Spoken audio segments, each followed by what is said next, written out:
چې د غسل دو طریقې دي سو دوا یو کامله طریقه ده پورا او غوره او یو هغه طریقه ده چې ته په د بیا اودسۍ نه ووتې کامله او غوره طریقه ده چې اول به هغه عورت وینځي او د هغې خواوشه چې کوم ځای ګنده شوی د هغه به وینځي جنابت غسل یادوم بیا به لاسونه وینځي او بیا به اودسو کې څنګه چې د مانځه دپاره کې او بیا به بدن وینځي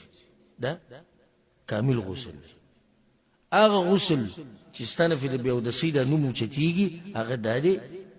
چې نیت خو دواړو کې شته نیت خو د هر عبادت دپاره دی نیت او بیا د هغې نه به خولې ته اوبه واچوه او پوزې ته اوبه واچوه او په ټول بدن اوبه واړوه غسل وشو که ونه شو ته د مسې غم وړی دې کې خو هېڅ هم ونه کړو صرف دوه وکړو پوزې ته اوبه واچولو او خولې ته نو پوزې ته اوبه واچولې خولې ته اوبه واچولې خولې ته بیا پوزې ته او بیا په ټول بدن باندې اوبه واړولې غسل څه شو وشو خو په دې کې ترتیب هم نه دی لازم غسل په دې مسله کې ترتیب نه دی لازم لکه څنګه چې اودس کې دی اوس یو سړی دی په ټول بدن یې اوبه واړولې بدن یې وینځو او بیا یې وروسته خولې ته اوبه واچولې او پوزې ته غسل وشو که ونه شو وشو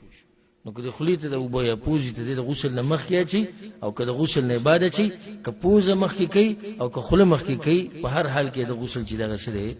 هغه صحیح دی والله اعلم